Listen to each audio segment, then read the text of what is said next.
Bismillah ar-Rahman ar-Rahim. Assalamu alaikum wa rahmatullahi wa barakatuh. Once again, to our listeners, our viewers on the various platforms of Salam Media.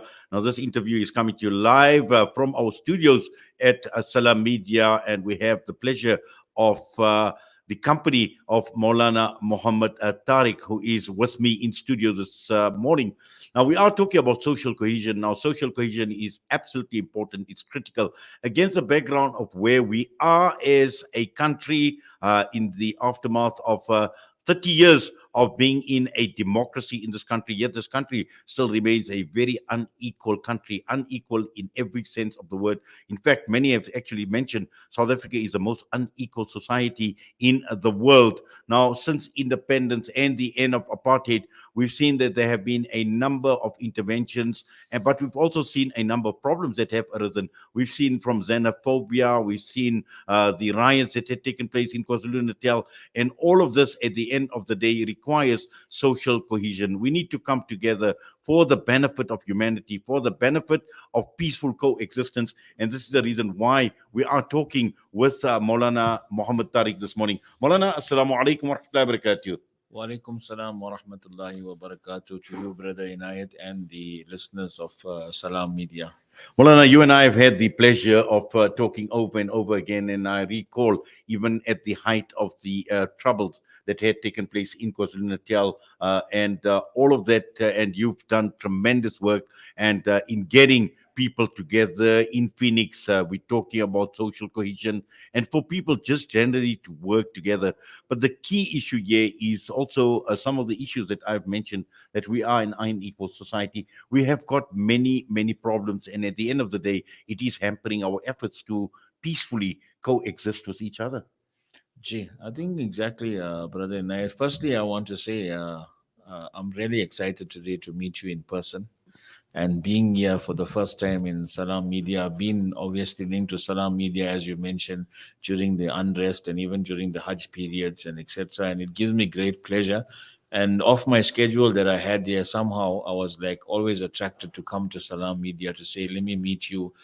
Because we had, even in the lockdown, we have much interactions together. And it was always those motivational dialogues that we had during the lockdown also. And I know there was a time that every evening people used to message me and ask me what time Salam Media is coming on and etc. So yes, Alhamdulillah, it's good to be here at the studio, and I feel happy to be here this morning, and also on the topic that we are, social cohesion, as Brother Inayat has mentioned. Yes, we stand at the current era at this time where you see that we are far from various things in our society. The unrest that took place was one of those issues that we're supposed to look back and learn examples from this year, and to build social cohesion itself, as Brother Inayat has mentioned about the equality in all status and all ways. If we look at it, we are far from that, and we need to see how we can fix this problem. And if you're looking at social cohesion itself is meaning that build bridges, build bonds together. Let's understand the pain of each another. There's so many people that are hungry in our country, and if we're talking about social cohesion, then we all are eating, but there's so many people out over there. So how are we building the social cohesion? That's only one aspect of the feeding issue. Then if we look at education, we look at everything. There's so many aspects that we need to look and see how we can go together to build a proper social cohesion. And I think from our listeners, if you are listening and viewing us, social cohesion, the term social cohesion sounds very interesting. The term social cohesion seems, yes, we need to build these bonds together. We need to build bridges together. But yes, are we doing these bridges? Are there these issues that we can fix and put together? And building social cohesion, I'm talking about, yes, if you look at Brother Knight, you're talking about, for example, if we just talk about the drug issue doesn't affect Muslim, Christianity, Tamil. It affects everyone. So these are some of the issues that we can come together as a bond, as a social cohesion, to say, can we fight these issues together? Because drugs does not see Muslim, it does not see Christian, it does not see Tamil, it does not see color, it does not see nationality. It affects everyone. Yes, Moulana, there are so many examples that we can talk about with regard to social cohesion. And irrespective of what background you come from, what religious domination you follow, And there are many examples. And for us as Muslims, actually, and for me, the clear example was in the early days of Islam, the Muhajir and the Ansar. Sure. That was a perfect example of social cohesion, where you had a community that was persecuted, that had to make hijrah, that had to go to another part of the Arabian Peninsula, coming into Medina, and how they had actually embraced each other. They became more than just brothers. So these are more, and I'm sure throughout history, there are many, many examples like these in terms of how social cohesion can actually work. I think, brother, yes, most definitely. If we look at the history of Islam, we got Heritage Day coming in a few days, and there's so much of heritage that we need to share. Again, from social cohesion point of view, it reminds me of our beloved Nabi sallallahu alaihi wasallam, that in the evening every day at Masjid Nabawi, all the travelers that used to come by and stop there at Masjid Nabawi, he should not look at, regardless of what race they are, what religion they are. But it reminds me of one incident that Nabi alayhi salam started to distribute every traveler to all the Sahaba and the companions that were there. And one was left, and this one was a disbeliever and did not bring faith and Iman at this current time. He said, if there's no one there to take you home, then let me take you and make you my guest. And when Nabi alayhi salam took him home and went over there, Nabi alayhi salam put on the Dastar Khan, the food to be eaten was lamb, and it was milk. Due to him eating this day, he had some damage in terms of nature's call that it was, and he messed the entire bedding that was there, and he felt ashamed, and he said, listen, let me run away from this, because how would I face the Prophet of Islam, the Prophet Muhammad sallallahu alaihi wasallam? So he decided to go away, but as he went a few steps away, he had forgot something valuable, and he came back. When he came back, he seen the Nabi alayhi salam physically washing the area that he had messed up and physically cleaning the place up. And he said, if this is the Nabi of Allah subhanahu wa ta'ala, and is this the Prophet of Allah subhanahu wa ta'ala, while he's cleaning that, he has cleaned my heart and he brought Iman and faith. But the point that I'm getting is that this was a disbeliever who didn't bring Iman, but Nabi alayhi salam took him. So social cohesion, yes, started from the time of my beloved Prophet sallallahu alaihi wasallam and the early ancient Islam, that where you would find that in Masjid Nabawi, to our mosque and everyone, that yes, the mosque should not only be a place to read namaz. The mosque should not be a place only for us to read salah. The mosque should not be a place only for us for education. Anyone in the community that needs help must be able to come to the mosque, because that's how we're building social cohesion. That's how, if there's a and the mosque as the area, use the mosque as the area, because we're building social cohesion. Yeah, Nabi alayhi salam, if you understand this waqia or this story that I'm telling you, every afternoon Nabi alayhi salam saw to the needs of the community, whether they were Muslim, whether they were non-Muslim. Nabi alayhi salam looked after the needs of the community, and this tells us social cohesion was in the life of my beloved Prophet sallallahu alaihi wasallam, that he taught us this, yes, that we should build bond and bridges to the community. Now, Moulana, one of the biggest problems that impact on us when we talk about social cohesion is we focus on our differences, whether we focus on our economic standing, from a race point of view, from a cultural perspective, from a religious perspective. And clearly, when one looks at the relationship between social cohesion and inequalities in general, whether we're looking at economic inequality or also just looking at differences. And this is where we obviously need to focus on as well, not focus on our differences, but what we have in common. I think exactly, brother Inayat. That's what we need to address and look at, because we can't worry about what are some of the things we should actually look at. Yes, can we look at, yes, that how we want to do this here? Is it there should be no race involved? There should be no racism. We should look at everyone equally. We shouldn't have, to me, that we shouldn't have, and I don't believe that there's racial tension. We should say yes. Even if you talk about religious tension, there's no religious tension or tolerance, but we should say yes, leave all these issues and see how we merely build. And if we're looking at equality, yes, equality and equalness and justice should come from all directions and all ways, that not only one sect should be given this and 1 sec should be given out. Everyone, and as Brother Inayat said in the beginning, that we live in a democratic country, which is supposed to be a democratic country. And if democratic country is promoting, if you look at often the government or the ruling parties will say that, listen, we want to build social cohesion and we want to make social cohesion. And social cohesion belongs in every angle and every way. We look at examples that, yes, we can't give one person or one sect something and don't give it to another sect. This obviously is not promoting social cohesion now. So even in social cohesion, if you look at it, social cohesion to me starts in our house. Even if we have a helper in our house, social cohesion and bond should start there. Is that what I would want to eat, I will want to give my helper at home. What is not good for me will not be good for the helper that is there now, because social cohesion should say, yes, let's treat everyone equal. Let's look at how we can treat them and see how we can build bonds together. Moulana, you've had first-hand experience in terms of social cohesion or the lack of social cohesion, the consequences, the disastrous effects of social cohesion. And when one looks at the KwaZulu-Natal unrest that had taken place in July, and I know you've done a lot of work, you put in a lot of effort in terms of your role during that period of time in bringing communities together so that, we can at least, respect each other and be and exist or coexist as communities in a harmonious way. I think the unrest that took place in KZN, it's something that was sad, and lots of innocent people lost their lives in this unrest. And I think that the reason for this is because of the lack of the social cohesion that we had. And if we didn't react properly in these things, we must also talk about how can we prevent these things of happening, because we would have no guarantee. Remember, the unrest folded out in many ways. In some people, it was a civil unrest. In some people, it was a political unrest. In some race, it was a planned unrest. But at large, who sits back with the loss of this year now? It is we as community now are sitting back with the loss of lives, loss of innocent people that went into this unrest for whatever the reason was, whether it was people were hungry that the looting took place, or why did the looting take place.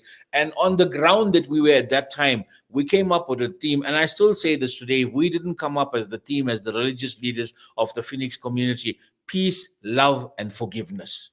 If these three words we did not instill in the community at that time, Phoenix would be an area that I think that we would not be able to see eye to eye. We would not be able to greet each another. We will not be able to work with each another. We will not be able to build networks with each another. And these three terms should not end, because peace, love, and forgiveness is what builds the actual social cohesion. And when I say peace, love, and forgiveness, I mean across every boundary. I'm breaking every boundary, and I'm saying, yes, black, white, color, Indian, peace, love, and forgiveness. And this peace, love, and forgiveness should be instilled in our children, in our youth, in our families, and whatever it is. And yes, peace, love, and forgive. Innocent killing must be condemned.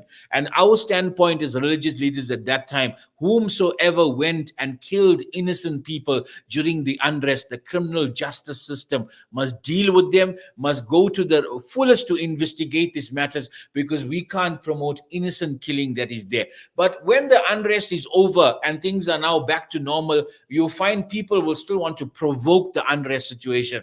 People want to provoke and break the social cohesion. Remember, today we are in such a form in the Phoenix community that we can sit on many matters around the table with the pink areas. What is pink areas? Phoenix, Inanda, Ntezuma, Kwamashu, and Amoti. These were the areas that were affected most highly in the unrest. The Phoenix religious leaders have built bridges with the Inanda religious leaders community, that where we sit together, we speak together, we plan issues, we look at the challenges together and feel the pain of our black brothers and sisters in those pink areas. And whatever is happening in the Indian community, it is now building a social cohesion to work together. And the pink area has been adopted in many of our feeding programs, many of our welfare programs and outreach programs that take place. We go ahead and see how we can include these areas to work together. And I'm saying now, beside mischievous makers, we are in this form now that we can sit around the leaders and we can discuss whatever the matters. In the past, we didn't have this platform of discussion, but now we have this platform of discussion. But we're saying the peace, love, and forgiveness It should be a message given to everyone. And I know at that time, Salam Media, especially you, Brother Inayat, was always in contact with us daily, finding. And to me, I'm sitting at a place today, and why I'm passionate to be at Salam Media, because they never left the civil unrest to be unturned in terms of media. They gave exposure, they gave whatever the dynamics that were there, whatever was happening on there. Many media platforms were there. But remember, some media platform was, hey, which direction would I have to take? The direction that we had to take was a simple direction, was peace, love, and forgiveness. And that was bringing people together. And as a media, you have many responsibilities. But I remember sometime when we were even in the ground, in the pink areas, I was on my phone talking to Brother Inayat, what is the current situation? People are saying, yes, Indians must leave the area and go away because the black community is coming to attack them. And we were saying, hold down. This is not happening in the area. Everything is brought into under control. Yes, but they're innocent people that lost their lives from both the side, from the Indian and the black side, that had lost their lives. And we said, no, this cannot happen. Innocent people cannot be killed. And today, if we're having this discussion of social cohesion, we must say, how can we prevent these things of happening in the past, in the future? And the only way we can do this is by us building the social cohesion strong. Well, certainly, Moulana. In fact, there's just so much that you've said. It gives us food for thought. But also, all of this requires a fundamental change. It requires a change in mindset. It requires a change in individuals. It requires a change in institutions. And all of this because we are living in a country where things are volatile. In fact, just last week, when we look at what had taken place out in Marshalltown in the building, and again, people sowing seeds of division, talking about undocumented foreigners. Yeah, you've had 77 people that were horribly killed, that had actually burnt in a fire. Many could not even be identified beyond recognition. Now, all of this requires a change of mindset, but also at the same time, when one looks at the broader issue, broader public, South Africa has changed. We need to accept the fact that this country has changed. This is no longer the country where we saw those people that we seen 30 years ago. Even within the Muslim community, the face of the Muslim Ummah has changed. We've got people from right across the entire world. Now, all of this, at the end of the day, if we look at each other, we focus on the differences, we won't get to social cohesion. True. It's so true what you're saying. And what we must clear is that our country recognizes the Constitution of South Africa gives rights for even a foreigner that is here. And if a foreigner has that right, then it's a country's right to protect him. It's a country's right to make sure he falls into those parameters that allows a foreigner to be in this country. And if this is the Constitution of South Africa, then yes, most definitely, even a foreigner, we should build social cohesion with them. And an example of the fire that took place in Johannesburg, I mean, innocent people lost their lives in this fire. You couldn't identify.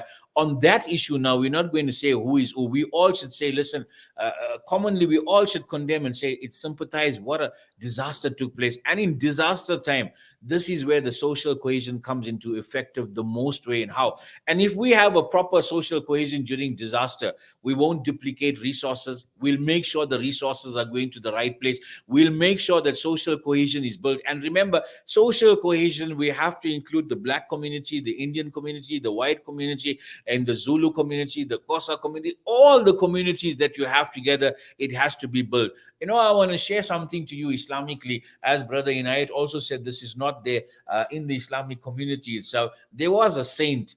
Someone brought him a sword and gave him, and it was so much of money. He brought his, and the disciple gave it to him, and he took the sword. He looked at the sword and he left it one side, and he said, go and buy one cotton needle and come. And then this disciple went and bought the cotton and needle and came. And the disciple said to the saint, listen, I bought a sword. It's so expensive.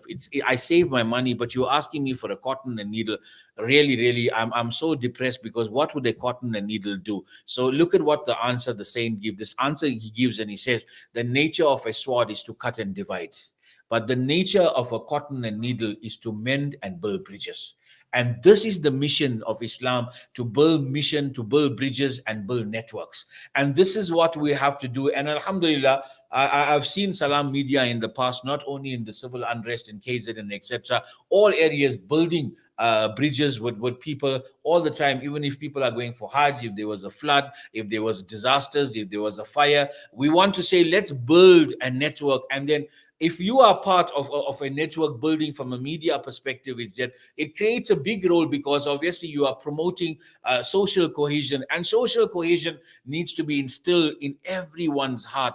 And if you ask me, I would say that every religion that you belong to is promoting social cohesion in the scriptures that they have. The Quran is speaking about it. The life of the Nabi alayhi salam is speaking about it. In whichever religion you be, even if you go to your religious institution of whichever denomination you are, they're promoting brotherhood. They're promoting the unity of each another. But we are not making it practical in our communities. If we look at our leaders itself, our leaders are disunited. The fact is, the hierarchies of the denominations have disunity. What examples are we showing as the people on the ground? How do we remember? To me, if someone give a plate of food, it's not whether Salam Media gave it, and it's someone who gave it. What did they do? They fed a hungry person. That's the goal of it. And if you're looking at social cohesion, let's not look of the fame, let's look of the name. It's building purely for the divine love of Almighty Allah and the divine mercy and the God's intervention to say, let's build a social cohesion. Well, one of the solutions that have been proposed is establishing active networks for people, firstly, to understand, for people to research the topic of social cohesion, and also at the end of the day, to practically apply. One needs practitioners, and you mentioned building networks, and this is I know you've mentioned Salam Media, but we are obviously formed on the principle of humanitarian journalism. So that alone tells us that we are passionate about social cohesion, but just building this active networks. What are some of the proposals, and from your experience, because you've built these networks, Moulana? I think the network is very important and network is very great. But remember, you also have to network with like-minded people, and that is very important, because if, as we're saying, I'm just using an example, is Salam Media's humanitarian journalist organization or body, then they would look at anything that deals with humanitarian, because their cause is now to see how we can look after the human beings of our society. Now, it's very important to network with like-minded people, to network for the same reason, network for the same issues. Often we get into networking when ideologies are different and mindsets are different. Like, if you ask me now, who would you want to work to? I will say I want to work with like-minded people. What are like-minded people? Like-minded people is solely for the cause that, yes, I must build this network. And what this network, if you're building this network, can I tell you, network is so important. If we have the proper network, I'll use the example of Gauteng. If we need to send a message out to Gauteng in the next 5 minutes or 10 minutes, and if you have the proper network, that message can be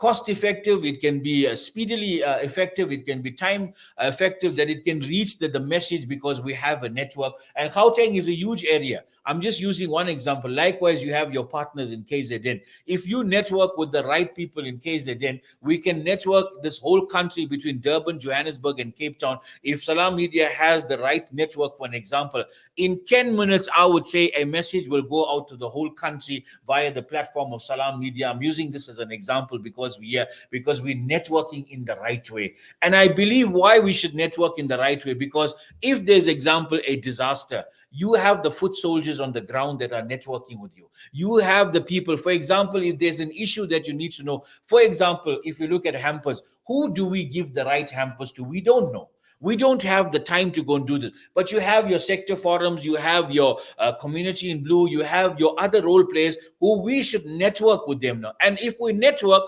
no party should be threatened with each another. Like, for example, from a journalist point of view, if there are 6 other journalists that want to come and join this cause of social cohesion, we should open the doors to them. Why? Because by them coming, it's not going to decrease our listenership. By them coming, it's not going to decrease our membership. Our common goal is together.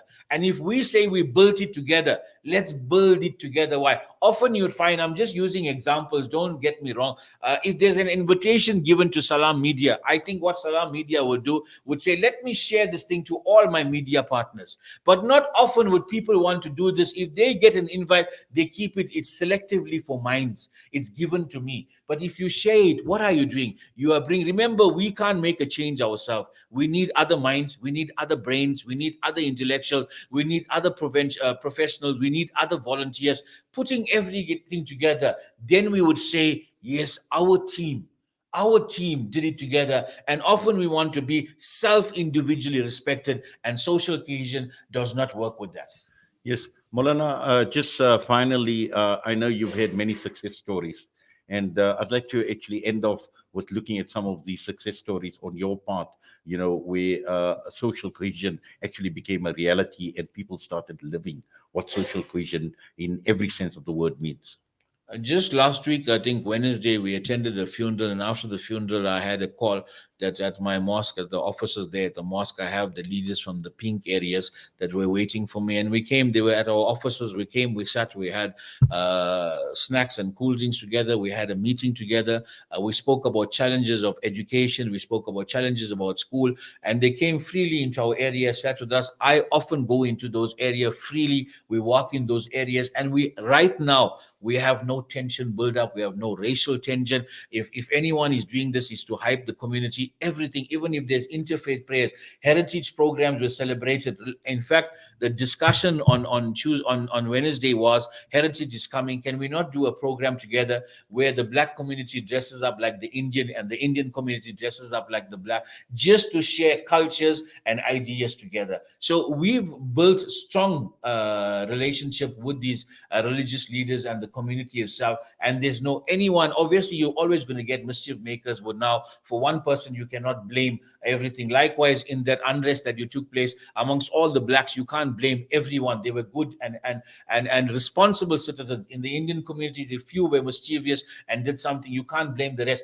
At the end of the day, we're saying that we want a community to be built together. And how are we going to build this community together? We physically, I think you interviewed us during this period, that people that lost their lives during the unrest, the black houses and the Indian, we physically visited those houses. We went to tell them that, listen, we cannot bring back your pain and we cannot take away your pain, but we are here to tell you on behalf of the community, we are sorry of what transpired and we want to build bridges together. And how could we assist you going forward, and how can build? And these were something that even our municipalities and government failed to do this, because obviously at that time they were more busy trying to see how other things could happen than actually see how we could put our country together. And I'm saying, whenever you put into a situation like this, remember the bigger picture is to build a bond. And we have many successful stories. Even the crime issue is being now spoke on a level of where all the pink areas get together and we can discuss these issues.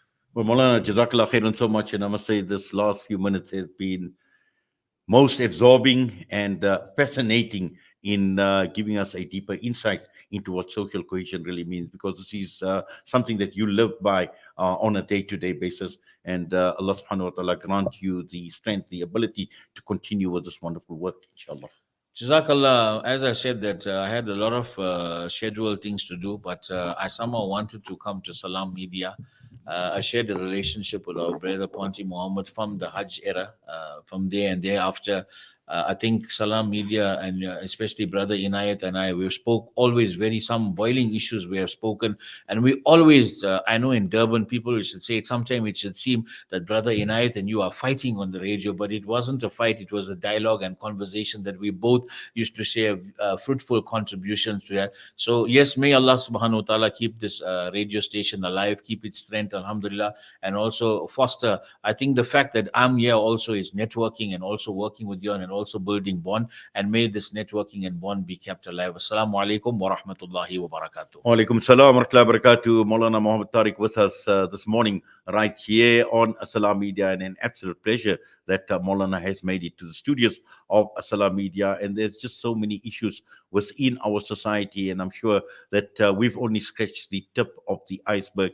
There are many, many issues that we are faced with that are preventing peaceful coexistence, social cohesion. We talk about inequality. We're talking about food insecurity. There's poverty, there's violence, there's gender conflicts, there's mistrust amongst people. So much that we need to actually think about, and more importantly, to come up with concrete solutions, to come up with formulating proper policies in actually dealing with the problems that are impacting on the lack of a social cohesion. And at the end of the day, it starts with people like you and me on an individual level. If we just change our mindset, if we just approach things differently, and we will see that that alone can make a difference. So this is not a topic that's going to go away. It is Heritage Month here in South Africa, and we know a lot is actually going to be said about the diversity of the nation, the rainbow nation, the different cultures, and all of that will come out in this month of September. So this is just a beginning,